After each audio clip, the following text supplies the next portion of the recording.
Hello, good afternoon, everyone. Okay, we're just going to give some time to have a couple more people join in and then we'll take it up from there. Hi, hello. Okay, we have a couple of people here so we can go on. Hi, good afternoon, everyone. Hello, welcome. Um, okay, right, so we just jump into it. We have a lot more people here now.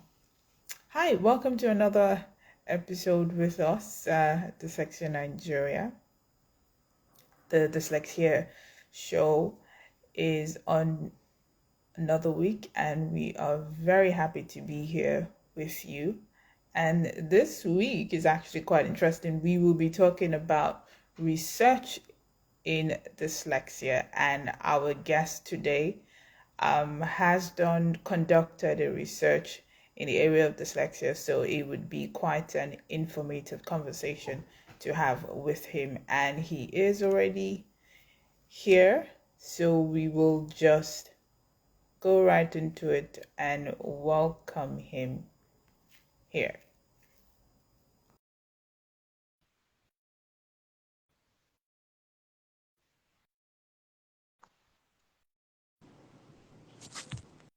Okay, he's here.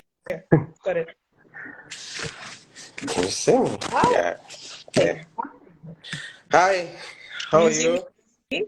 I can see you. Can you see me? I'm well, thank you. And I'm okay. yes, I can. Can you hear me? Yes, I can hear you, and if you can hear me too, that's beautiful. Great. I can hear you as well, so we can go on. Hello, welcome, Mr. Larry Onokpite. Did I pronounce It's that fine. right? It's Onokpite. Okay. Onokpite, yeah. No, I'm not even going to. I'm not even going to try anymore. So I'll let you do the introduction. So please tell us about yourself. Oh, okay. I'm from Agbaroto, which is nice little town in Ugele North. I grew up in Ugele Delta Mhm. State. My family still lives there. I spend most of my years there. So I'm from Ugele Delta State, and I like to say I attended Afistere Secondary School, probably a school that most people do not know, but the school in a small town. So I attended Afistere Secondary School, and All right. yeah, I did my first diploma in education from Delta State University in Abraka. I have a diploma in biology education, and then I have a first degree in philosophy, a BA in philosophy, and then an honors degree in education in dyslexia and literacies, and then I have a master's in education, and now I'm doing my doctorate in special education, intellectual disabilities, and dyslexia. Wow. Well, first of all, well done. That's a lot to applaud. But how are you?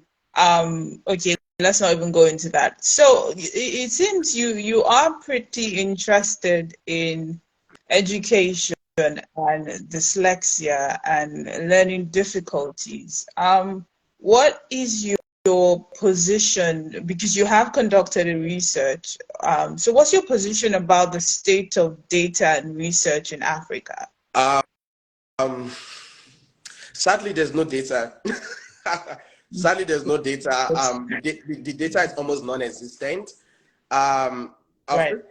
first of all, because we do not have an epidemiological data or a demographical one for Mhm. that matter, so it is always difficult to discuss that, to discuss this, or to try to measure research. Because what people Mhm. tend to do is that we tend to think about dyslexia or other kind of special needs as a very small portion of the populate, because it does not really exist. When I was doing my research, it was really hard to find any kind of data to say this is the extensive data on dyslexia in Africa or in Nigeria to begin with. And so I Mhm. only found two data, because most of the data we have there are broad and estimated. So I only found two data, and one of them was from the the Erling Acklin Foundation in South Africa, which also is a foundation in the UK. And they basically just say that 1 in 5 Africans are dyslexic, like, but there was no concrete quantitative or qualitative measure for that.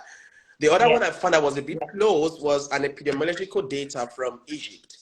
But it was not specifically for dyslexic research. It was basically for generally people who struggle with other kinds of special needs, especially intellectual needs.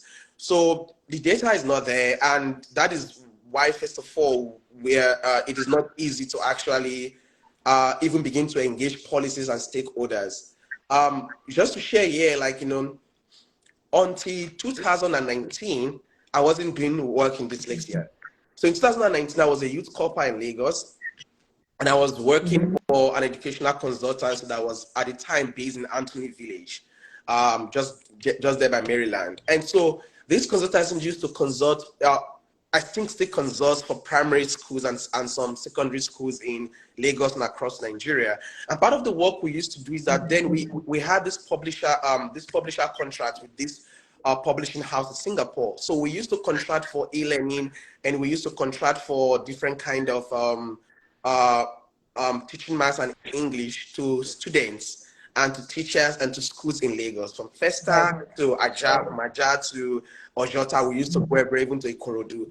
And so one of the things I began to observe when I went to those schools were that in every class, there were those students who were termed unteachable, those students who were termed dull or lodo as we know it. So I became very intrigued. I'm like, what is this thing about a student, about a learner, that makes a teacher give up on them?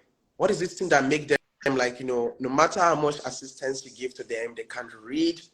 No matter how much assistance you give to them, they can't remember. Because in my work in dyslexia, I'm actually, unlike many people, I'm actually more concerned about the recollection than the reading.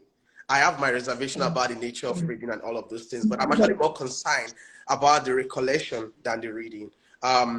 I'll talk about that later if you ask me. But so I used to work there in Lagos, and I used to see these people struggle, and I'm like, I want to know what this happens. And then it reminded me very carefully about my younger sister. She might be in this life, I don't know. So my younger sister, when she was going through primary school, she had severe issues with reading as well. I think she repeated primary 2 twice, and my parents gave up on her. The teachers were not comfortable. Everyone was always like she didn't know anything that was happening to her. But she used to come read with me because I did not yell at her. So I was like, it's possible my sister was dyslexic and we did not know. So what am I going to do? I'm going to go back to graduate school. And when I go back to graduate school, I want to try my best to study extensively about dyslexia, to know exactly what is this phenomenon and exactly how we can create better interventions for those who struggle this way. Wow, that's a great reason to even go into something like that, because it didn't just affect people that you it didn't just affect your job, because then you went to schools and you saw how some children found it a lot more difficult to read, to remember, to spell than others, and you were quite intrigued by that. And then it dawned on you that your sister could also be, because she had similar difficulties. And I know you had talked briefly about that, but why was that the main reason why you did a research in dyslexia? I mean, there are tons of things you could have done. Why did you do a research in dyslexia? Yeah, for me, it was the main reason I did a research in dyslexia, because also the other reason that is there was that, so you see, like across Nigeria, for the most part, when we talk about students with special needs, when we talk about students who are autistic or who have other kind of special needs, they are usually not accommodated in our schools. They are accommodated by NGOs. Oh, that is the NGO Center for the Blind, the NGO Center for students who are deaf or hard of hearing. That is the NGO Center for autism. They are not accommodated in our policies. The Ministry of Education do not accommodate these things. And so, like, so like, first of all, like, that was the thing. I was like, let's do that. And then if we do not, and this was my reason, if we do not accommodate visible disabilities like autism and deafness and blindness, how are we going to even get to the point of accommodating invisible disabilities? Thank Because you. even across the world, global, and this is something I'm going to be talking about in my class later this afternoon when I make a presentation in class, is that Right. for the most reason, because dyslexia is an invisible disability, people do not count it as important. We just think that the person is not interested in learning. You see, we don't like Yeah. the person not interested in learning. It's only when dyslexia is present in other multiple disabilities. Let's say the person is autistic, because most time when the person is autistic, they are also dyslexic. No, when the Yeah. person has other kind of severe impairment, they can also be dyslexic. So my thing was like, I need advocacy. I need to be in this research where we begin to recognize that most people could be dyslexic, and we need to create interventions for them. And two, we need to begin to disrupt our traditional curricular system, because how I define dyslexia is the way Trova, there's a lady called Trova, she did a research in 2015, I think she's Bulgarian. Trova actually says that dyslexia basically defies our conventional way of reading and writing and learning. Like Definitely like, yeah, it does. defies it. So we need to begin to find that. So I'm interested in saying, you know what, that guy you see there looks okay, nice afro, he has no physiological deficit, but it's dyslexic. He has an invisible disability that we need to be able to help out. Yes, yes. I mean, you have said it all. There's absolutely nothing left for me to say.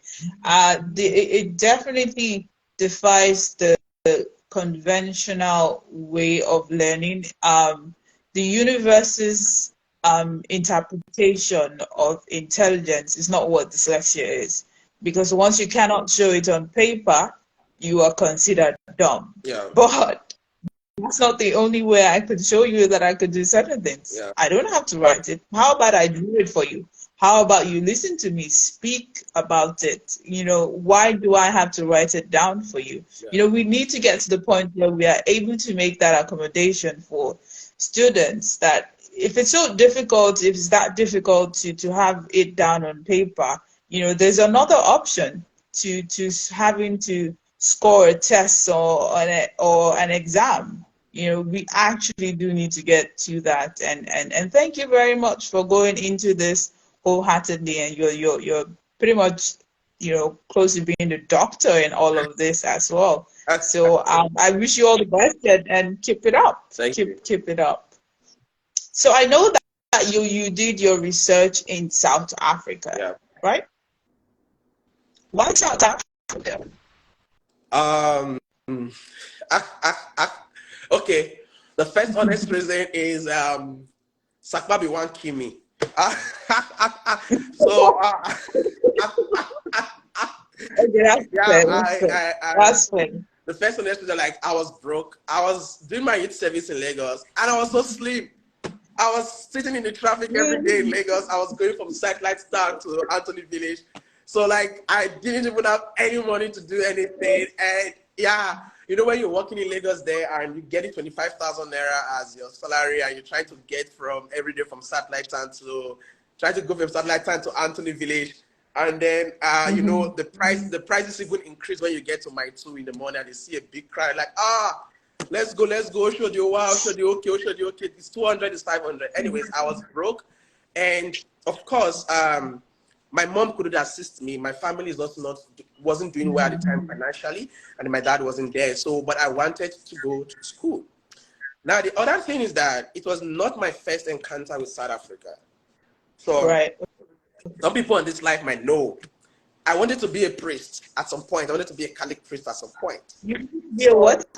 I wanted to be a Catholic priest at some point. So when I first went to seminary and I did my philosophy degree, I was sent to South Africa. So when I left, I was like, you know what? I know what? I'm trying to go back to school, but I don't have enough money. So why don't I go back to a country that I know? At least I understand the country a little bit. And two, I also it's not an expensive place to study compared to, like, if you go to other places like the UK or the US currently, or Canada. And also, like, I have some friends there. So I did save up a lot for my NYC Alawi. And I was like, okay, I'm going to go back there. I did apply, and I did apply, and then I went back. And when I landed in Johannesburg, I think I had just about 5,000 naira in my pocket. So it was actually like a thing of struggle to find it. So I was trying to find education for myself to be able to delve into this research. Mm-hmm. But I wanted a country that was affordable and a country that had very good education. The South African education is very, very good. South Africa has some of the top universities in the world. Actually, more than most of the universities in Europe, if it to blow your mind. I was at the University of Witwatersrand, and even now that I'm in the United States, I know how important people talk about the University of Witwatersrand in the United States. So that is why I went there. I'm like, you know what, I can go back for small education, for not so much money of education. I could go back there, learn, and also get a very good education. So why I went back there, and also it's a country I love so much. I love South Africa with all my heart. Country I loved even before I ever met it as a young boy, with so many histories. And yeah, I think it was a place I just wanted to go and say, make fun, get good education, and also just and also the department I went to, the University of Witwatersrand School of Education, is actually the best on the continent according to the ratings. So it was also good to be like in a very good place and meet very qualified people to teach you. And it was great. Right. Of course, I mean, valid. Your reasons are quite valid. And I have also seen, I mean, I saw your Instagram page, and I saw the post you put up about your research when it was concluded. And I saw that you mentioned that your mom tells stories really well.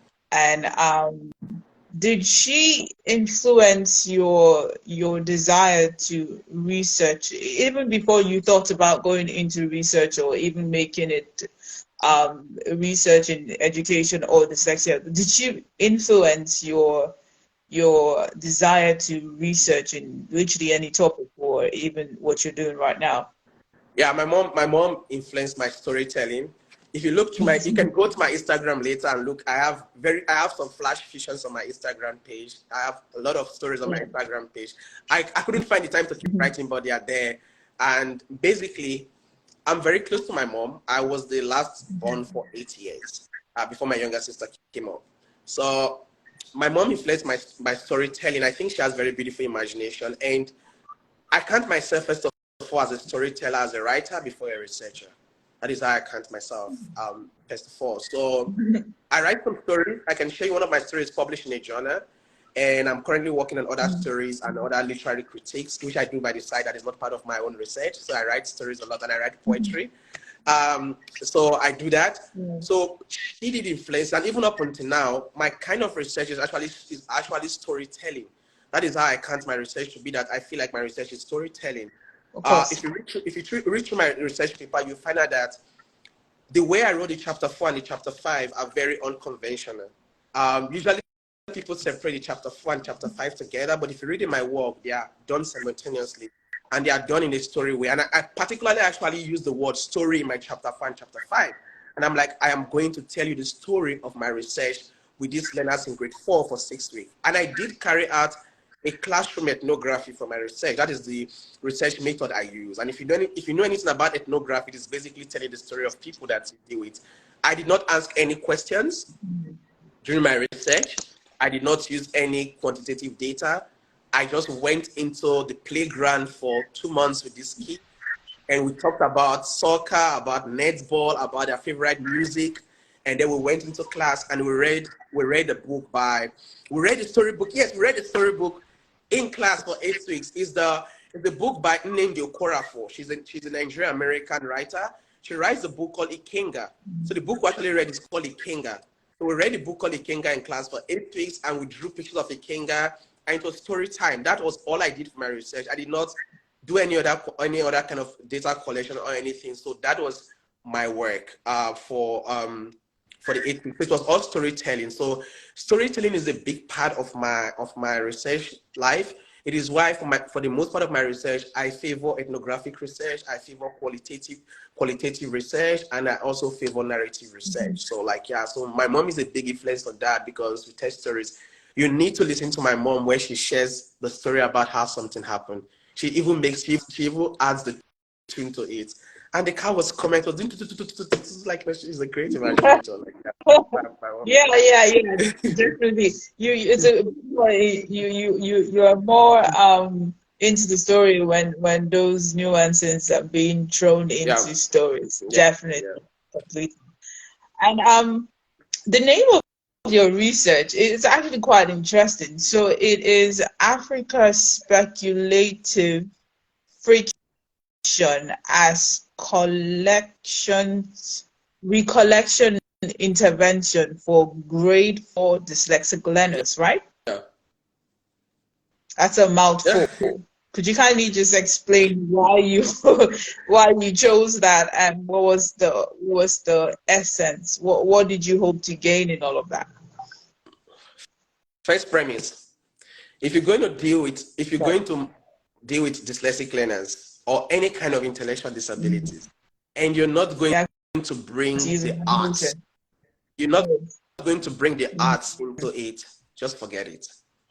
There are different research that actually show that dyslexic learners particularly operate a lot stronger from the artistic point of their brain. Okay, a very good book to start with is called The Proust and the Squid by Marianne Wolf. Marianne Wolf is actually one of the most published people in dyslexia education.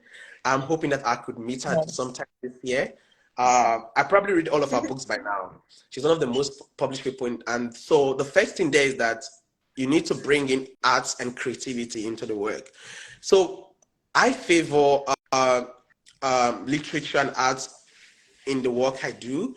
So I wanted to use speculative fiction because one, it is a kind of literature that is rarely favored in even in our schools, so even regular learners. People do not tend to see the need Right. for speculative fiction. They think it's abstract, but speculative fiction actually has a lot of speculative, imaginative triggers for the brain. Because what Right. speculative fiction can do is that it can create other words that are possible within the brain. And one of the things that you want to say to dyslexic learner is that whatever you're thinking is okay. And whatever your memory is, we can operate from there. So with speculative fiction, Mm-hmm. we create different kind of realities that are possible. Okay. So this is what you want to do. This is what I wanted to do. I'm like, okay, fine, let's use speculative fictions. Let's try to intrigue them. Let's try to stimulate what they can think about. Because if you read Ikenga, it's basically about a young boy who lost the dad, and the dad appeared in the dream and gave him the Ikenga. If those from Igbo language, from Igbo know this, gave him the Ikenga. And so this boy was able to avenge those who killed the father in the town. And so whenever he wanted to fight the bad guys, he turned into a huge monster. And the kids loved it. It was like listening to some things, and they were able to draw this huge monster for me at different time.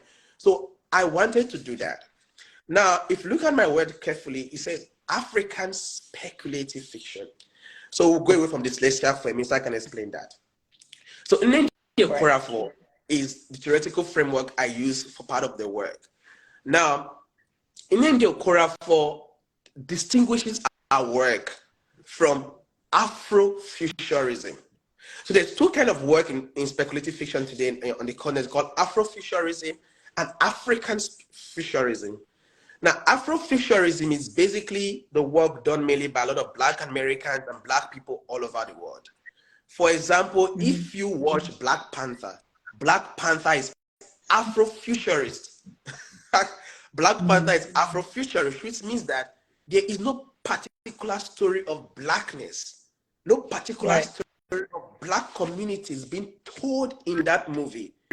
It Mm-hmm. is a fine telling of Africa and of Black people all over the places, okay?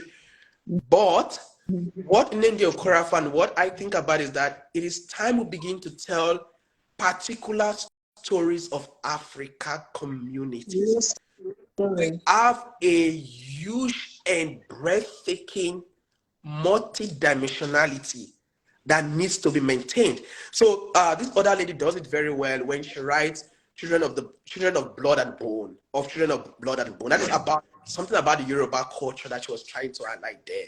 So we need to go into these particularities. So I decided in my work that I will call it African speculative fiction to accommodate works that do not call themselves African futurism, but works that actually write for particular African narratives. So you're not just going to come and say, oh, I'm writing a Nigerian story. No. I want you to write a Edo story, an Isako story, an Urobo story, a Yoruba story, an Igala story, a Tiv story. Like, let's begin to talk about the particularities of our storytelling. This is what we want to do. So I wanted to focus on that. And also, African speculative fiction, that work also go back to a research done by Cato and her companions in 2018. Now, this is the drift. They argue very carefully in this work is an educational psychological work. They argue carefully that the brain is forming context. Okay, the particular brain is forming context, which means that if this person was born in Festac in Lagos, the brain is formed and nurtured in their extensionalities and social dimension, which is a construct.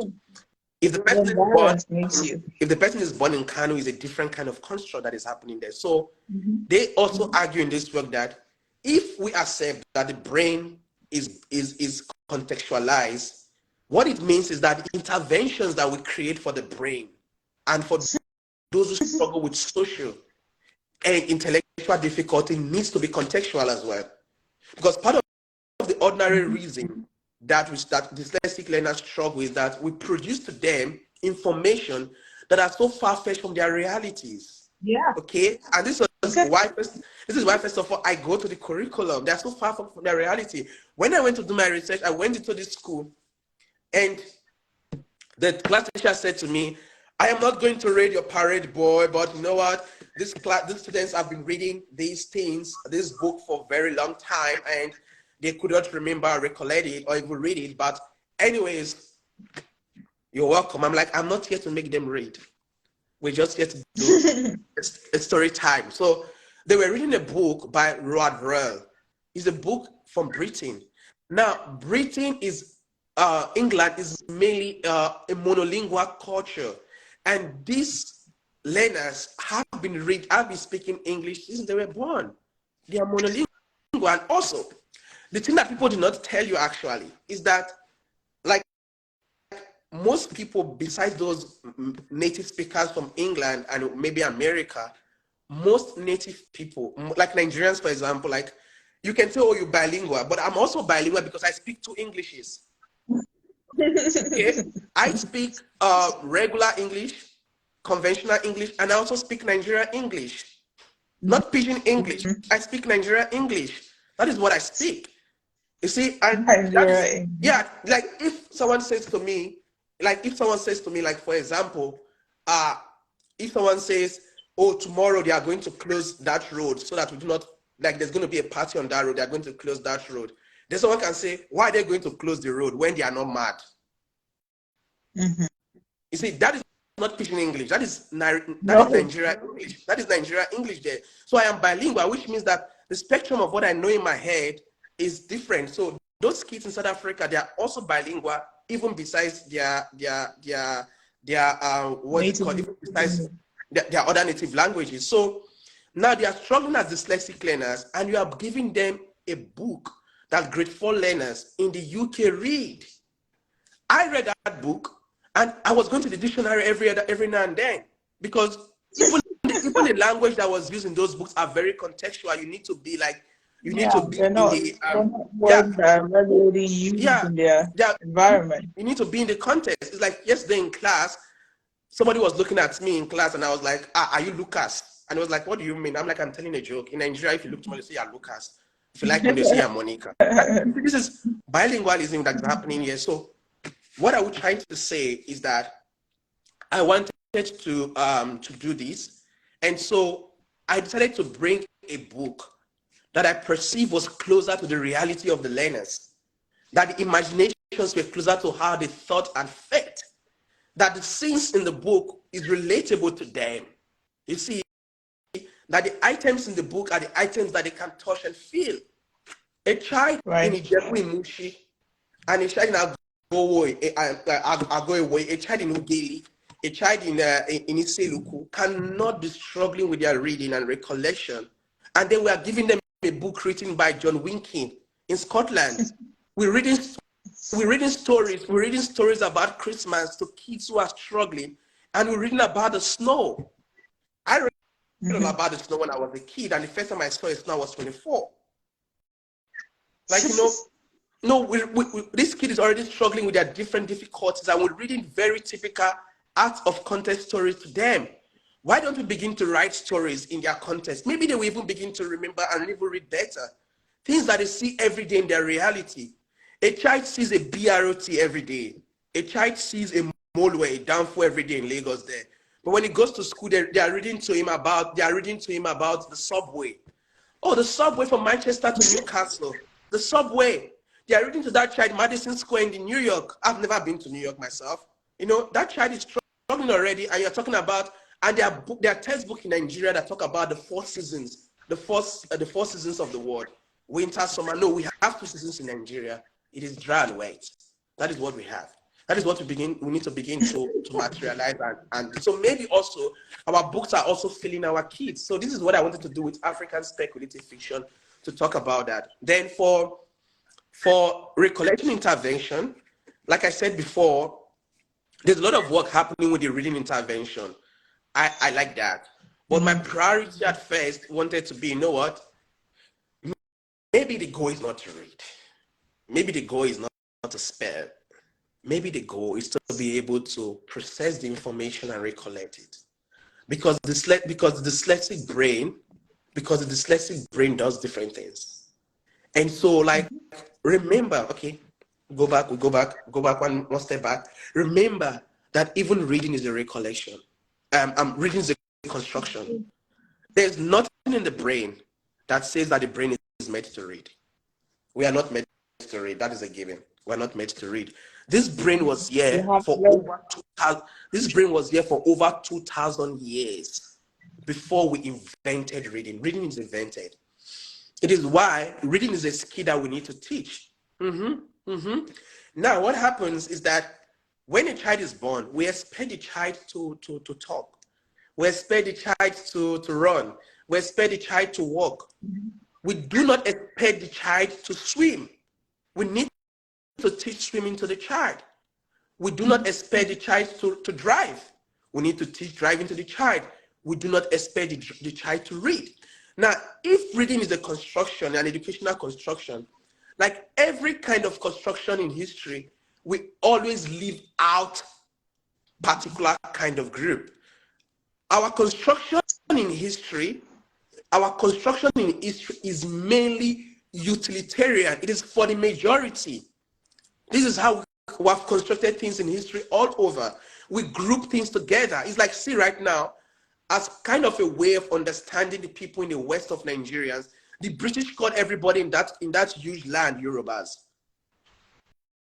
Okay? Even if you go to Delta States today, those from close to the north in Okpe local government, they are called Urobos, as much as those from Agbara and those from Ugeli. But if someone from Olorokpe was to speak an Urobo, I wouldn't even understand so much, because it's this thing. So we do this thing of grouping and clumsy things together in that way. It does not always work. So which means that when we constructed our schools were also a construction of a particular kind of brains. There are particular kind of brain that need to be in our schools. The schools were constructed for that kind of thing. Our school were constructed for male. It wasn't constructed for women for the most part. Science is really constructed for women for the most part, because why they like these things that they think. So what this means is that if our school is a construction, and then our reading today is a construction, the way we want to read is a construction. It's not, oh, open a book, read by this way. No, maybe not every brain needs to read like that. Maybe not every brain needs to say the ball is going, because dyslexic learners are not speech impaired for the most part. They are not speech impaired. They are not people who cannot talk. So it is our construction that is failing. So I'm like, you know what, hold up. I want to go into school and I want to be able to say to them, let's listen to a story together. Let's talk maths together. If you can tell me the information I gave to you today and next week, it's fine. I'm satisfied. So I was more Yep. like attracted to the recollection.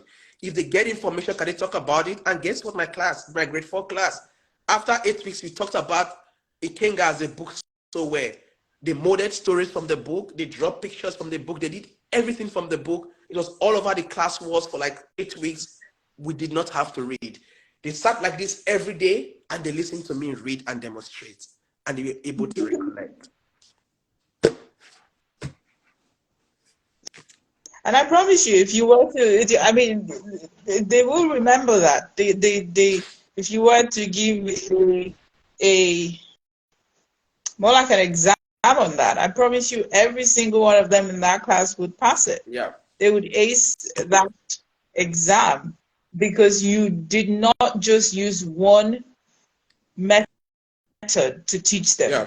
You made sure that they could see what you were just talking about. You made sure that they could sort of visualize it.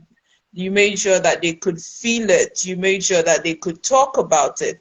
I'm supposed to drop in a book with a child and just go read that, and then in 2 weeks' time, come back and pour that information you read on a paper for me. Yeah. And if I don't think it's great enough in that paper, you get a 0. Yeah. If I think it's great enough, you get a 50 or a 10. And then you move on to the next class. And it's just, we need to get to the point where we realize that that's not very well, it's fine. That's all great and good. But not all children, not everyone can or will be able to learn like that. You need to provide accommodation for other ways of learning in your class. There's 1 in 5. 1 in 5 is dyslexic. So if you have 10 children in your class, most likely 2 of them are dyslexic. You provide accommodations for the ones, for the 8 students who can just read and provide that information to you in 2 weeks. But what happens to those 2 that it's difficult for them? You know, you then make them feel like they're not worthy or they don't understand things, and then such words such as, oh, you're stupid, you're slow, you know, it keeps pouring out to that child, and it goes ahead to affect their self-esteem and confidence, and they grow up to be an adult with all of this baggage that they now have to start trying to figure out life with. So I do completely understand you, and I'm sure that all of us are listening to you right now understand you very well. Thank you very much for breaking it down like that. I mean, when I saw the topic, I was like, this is a lot. How on earth did you come up with this? Yeah. But I noticed that you selected grade 4 students. Why exactly was that? Okay, because I was in South Africa, so this was very carefully done. So in South Africa, grade 4 were the students in South Africa. Yeah. Sorry. Yeah, they were in South Africa. They were in Johannesburg. Okay.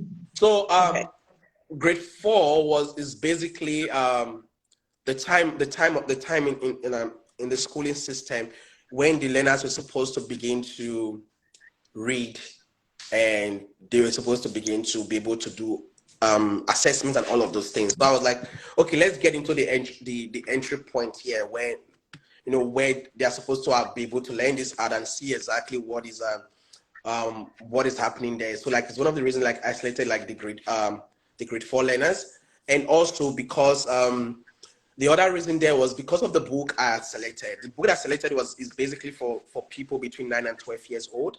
So I wanted like to be able to make it also class appropriate for those within the spectrum that was there. So it was really like that. There was no really like serious reason. It was just that entry level, and also just the reading accumulation that needs to happen at the time. In my honors work, honors work was mainly more spread out. It was mainly from grade 1 to grade 6. For my honors work, I actually did work on, but that was conceptual research. It was on decolonial poetry. So it was mainly on poems. So it was like that. So not really specific. For the most part, my research is between grade 1 and grade 6. So mainly, yeah. Of course, I mean that pretty makes sense, because when you're in those classes, that's when you make convention from learning to read to reading to learn. So you're just learning all of these things, and then you get to that class and found they're expecting you to read to learn it. But you're like, no, I came from where they're just expecting me to learn it. They're not expecting me to read it. What are you talking about? Yeah, that totally makes a lot of sense. And after your research, what was your findings? What would you say was more striking to you? Okay, I'm writing a paper now from the research, so I'm thinking what is better to say. Okay. One big thing that I found from my research was contextuality. Contextuality is a big marker in dealing with dyslexic learners in their learning, in their education. Contextuality. So the second theoretical framework for my research is Paulo Ferreira's work. I don't know if you've read Paulo Ferreira's book. He has a book called Pedagogy of the Oppressed. It's a very nice book. Anybody who says they are a teacher must read Paulo Ferreira. We're not going to have that conversation anymore. Please let's be serious with what we are doing. If you say you are a teacher, especially a black teacher, you need to read Paulo Ferreira's work. It's called Pedagogy of the Oppressed. It's a very good book. It's very relevant. In fact, all over the world, they still have Paulo Ferreira centers now. I read Paulo Ferreira's work, and in that book, Paulo Ferreira talks about two things. In the second chapter, it talks about codification and decodification. Now, in codification, Paulo Ferreira says that we codify our education, we codify schooling when the curriculum constitutes what happens in the community of the learner and of the school. So if the curriculum we have is fed with the reality of the learner, then we have codified. Understand. Then he says we decodify when the learner can see themselves in their learning. If they can see themselves in their learning, then they decodified. If they can see their struggles, their reality, their life, because the school cannot be cut off. The school cannot be cut off from the reality of the learner outside. It's in the community, and the community imparts the school needs to impart the community. They cannot be cut off in that way. So we talk about codification. We take from the community decodification. The learner needs to see themselves in the learning that needs to happen. So what that actually draws me is that we need to begin to practice more contextual learning. Contextual learning needs to proceed before general learning, not general to contextual, or not general to general to general to general to. No. I was about to ask. I understand the essence of helping a child learn through his or her environment is really important. I mean, you understand things better when you're able to visualize it. I mean, if I've never seen an apple before and you're trying to teach me what an apple does or what it is, it might be a bit difficult for me to understand what that is. And then you come back next week and you're like, tell me a bit more about that apple that I told you last week. It's still going to be a bit difficult because I've never seen it before. So I understand that. But then you just mentioned that before you get to the general set of learning, you need to be able to help them learn through the environment first. So thank you for clarifying that. But yes, please go on. So like that's what you need to do. The other thing then that I found, then that brings me to what I found in my research about contextuality. So the finding of contextuality from my research is influenced by Paulo Ferreira's work. So what I found was that the learners were able to remember what most of the things that we read and even talk about it because it was closer to their culture. It was closer to their reality. It was contextual for them. Now, one of the interesting things I'll tell you that happened was that I think in the 4th week, so I told you that this story read about the Ikenga, this boy that grows into a monster when he wants to fight the bad guys in the community. Yeah. So Event is fun. Yeah. So I told the learners that they should paint or draw a picture of this monster. They don't have to see the picture. I'm like, we're reading about this monster, this guy that grows into this monster. Can you draw it? Let's see.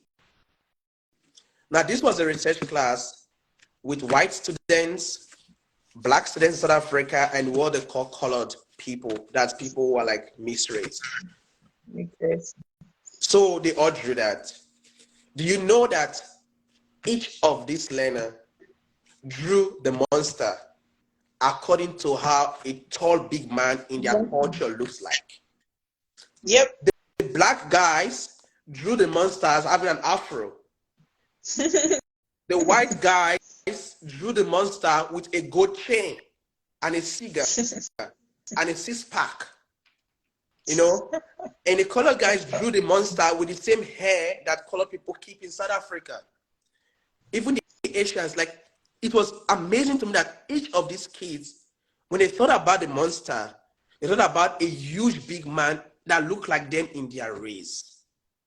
Of course, something they could That is identify with. very, very important. I never showed them the picture of the monster or anything, but that is their immediate collection and connection that they could make. Right. So the big thing for my work is contextuality, that we need to begin to show that contextuality has power. So at the moment I'm working on, part of the theories I'm working on is called pedagogy of context and pedagogy of the possible, which means that I realize that education is not finite. We need to begin to allow for more emergence. Things need to begin to emerge. We need to begin to learn from our research and not go into our research to pick up things. And so, pedagogy of the context. Contextuality is a very big thing that will take us far, because then the images and things that I saw, even when you ask the learners, what did you remember from the last chapter? They always mention very familiar things that they heard from the book. Many things in their houses. Or like even when they hear something like that is close to what it sounds like, they take it back to their houses. So like I remember this one time, we were talking about the monster, and then one of the kids was like, the monster is like those wrestlers. It means like those wrestlers. Anything you say to them, they try to deconstruct it, to break it down to what they can find. That is something that they are doing in their brain. And this is what actually happens when a child begins to read between 10 and 12 years old. Anyways, we're not going to the small portion. So context is a big thing that I found. And like, yeah, it's contextuality. It's one of the big things that I find. I find 4 big things, but context kind of ties all of them together. Context kind of of course. It does. It does, and it makes a lot of sense. And I just wish that a lot more teachers are able to understand this and use it with their everyday class work, because it's really important. Because if you think about it, children spend more time in school than they spend anywhere else. Okay. So if they're not sorry, I'll stop you for a minute. Sorry. Okay. In Nigeria, for example, at the moment, we'll not get to teachers yet. I was saying the other day, I'm like, I really need to find the courage to write a proposal. I want to be able to go to the Ministry of Education in Asaba when I go home at some point, when I go home for holiday this year, to talk to someone at the Ministry of Education in Asaba. In Nigeria, we will not get to teachers yet. That is a fact true. When they go through teacher education in universities, I doubt they ever even hear the word dyslexia as teachers. Yeah. Like they never even hear that word taught to them as teachers. Like, they even barely get through learning to teach regular kids. What we need, first of all, to get to where you are, we need a policy revamp. We need to get like the ministries involved. The owners of schools need to get involved, okay? In exactly what are we dealing with in our class? Do we first of all even recognize and realize and admit that we have a neurodiverse spectrum of learners? Who are those in our classes? We're not saying a child that needs to be singled out for counseling or singled out for diagnosis. No. What does our policy do? What does our curriculum do? Do we even recognize this? What is happening in our teacher training? I want to begin to write an email every day, once a week, to Delta State University, Abraka. I want to write an email every day to somebody in the faculty, to like I want to get some connections. Like, can we begin to talk about what is happening? I went to Abraka to do my education, my teacher training. We need to begin to break this process. If the universities, the college of education are not teaching the learner, not preparing teachers effectively for the classroom, we cannot expect that miracle when they get to the class. Because why? They feel overwhelmed. They just want to come there from 8 to 4, get their salary and go home. Now you must disturb them about dyslexic education, this learner that cannot read and they must be patient. No. First thing first, the policy needs to change, the stakeholder needs to change. Like, what are we discussing? Are we making intellectual disability training compulsory for teachers? Where do teachers in Nigeria learn about autism from? Where do they learn to take care of those that are blind and deaf? That's why I see like the NGOs are at the top of it. If a child is deaf or hard of hearing, do they need a separate school? Or do they need like some cochlear implant for them to be able to read, to hear in the same class like you are? So those policies are not even there in the first place. So the teacher is the last straw. And also in Nigeria, we also have the big problem of having so many teachers in our classrooms that are not certified teachers. You finish NYSC, Sakba OU. You go apply to you apply to Green Spring, Green Spring High School. The school needs private school. Then maybe the public school do a little bit with all of these things from taking teachers. But again, what is Abraka's curriculum? What is UNILAG teachers training curriculum? What does the Faculty of Education do? If you look at those curriculum training for their teachers, you are going to cry. So we need to begin to even disrupt that first of all, before we come to the teachers. And we also know that it's I completely understand you. I completely get you. But I'm talking about the ones that are already there.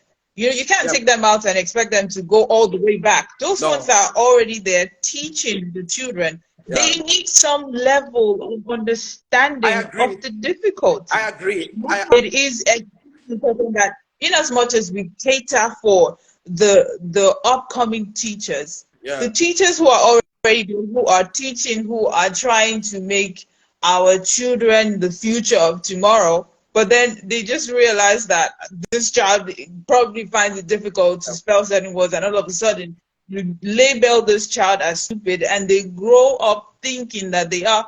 What happens to that person? Like, that teacher also needs some level or a lot more, if you ask me, than the ones coming up, because we can actually get to them. And I completely understand you, but I feel like it should go both ways. Yeah, true. I agree. No, like, if you put it that way, I agree. And I just hope that some principal is listening here. And I really want to say that one of the big issues with the current private school institution is that principals do not want to invest in their current teachers. And one of the ways in which schools grow around the world is that when you take workers, you invest in your workers. Okay. I was doing this thing in Lagos for that consultancy, and you can say, oh, we have a training on maths education for your maths teachers, and the principals never register their teachers for it. The teachers will not self-train themselves. Their salary is already too small. So I'm begging school principals who may be listening at some point, please train your teachers, invest in them. It also means you're investing in your school, and if your school is doing well, parents will come onto your school. For the public teachers, you see, for those in public school, it's even more harder. It means, like I said, that's why I go back to policy. We will need to beg the commissioner for education, the minister for education, the people from the district to please do something.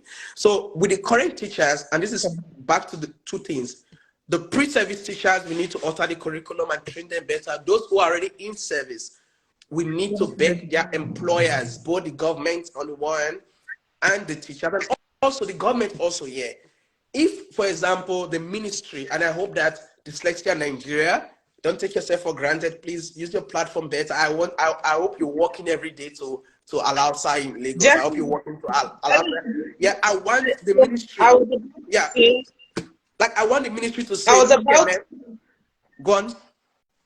I was about to say that sometimes, because a lot of people just think that all of these things are going to be extremely expensive, sometimes it's actually not that expensive to gain knowledge about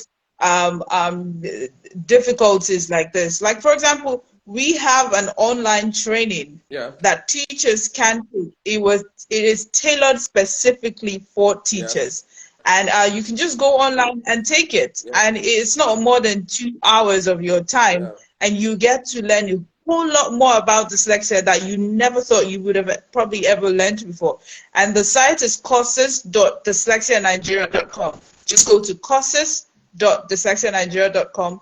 And even for a public school teacher, it is very affordable for you. Not to that talk of being a private school teacher, or like you mentioned earlier, principals. You can get the courses and distribute it to your teachers, so they have some knowledge of dyslexia. And we also do teachers training as well, so we can go over to your school and train your teachers for you. It is really important. I mean, we are literally destroying the future of tomorrow when we don't help children who find it difficult to do things like this, and we label them certain names that will go ahead to affect them forever. Yeah, true. I agree. Because like one of the things I really like, maybe this is a challenge to you.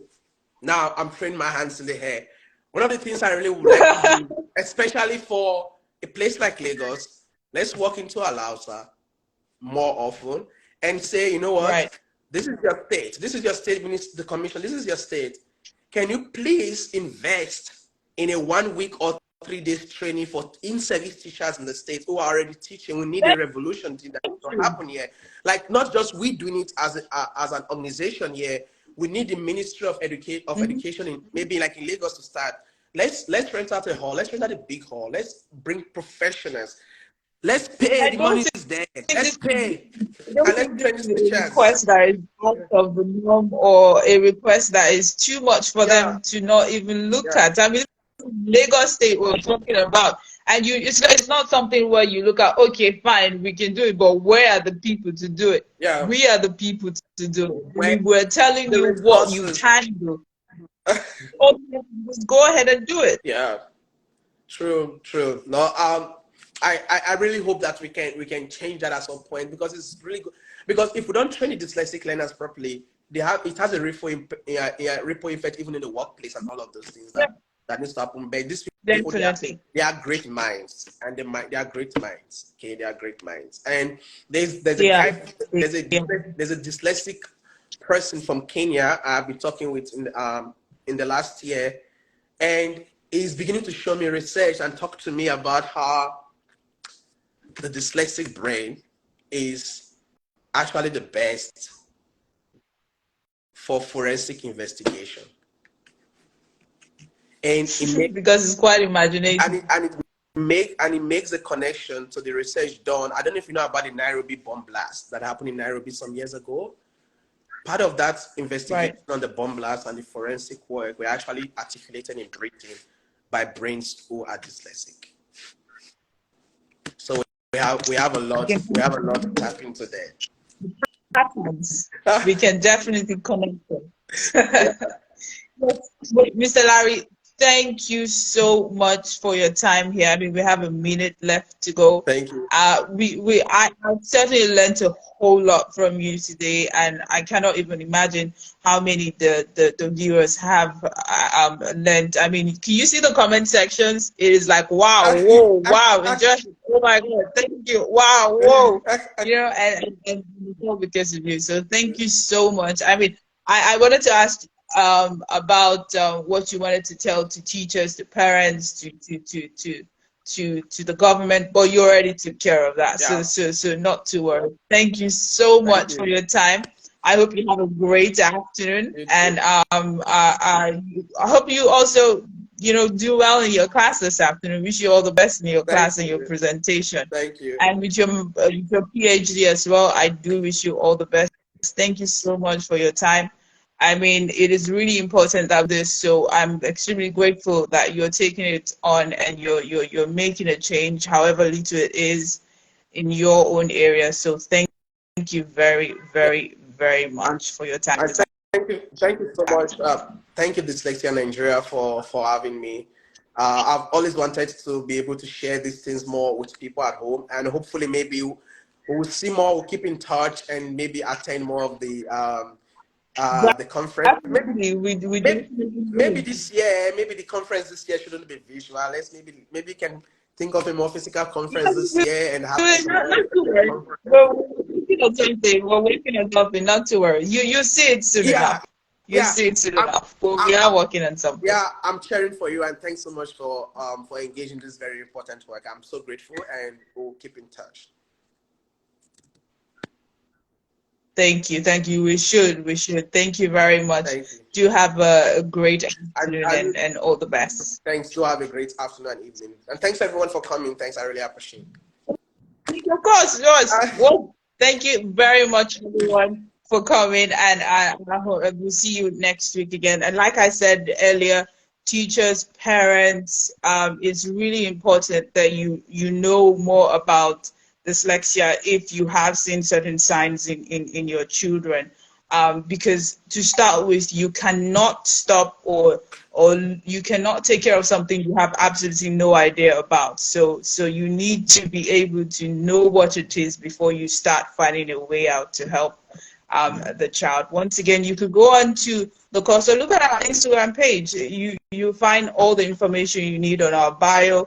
The course site is there, courses.dyslexianigeria.com, and you can have all the information you need. And if you need any help doing anything, just send us a DM and we will reply instantly with whatever help you may need.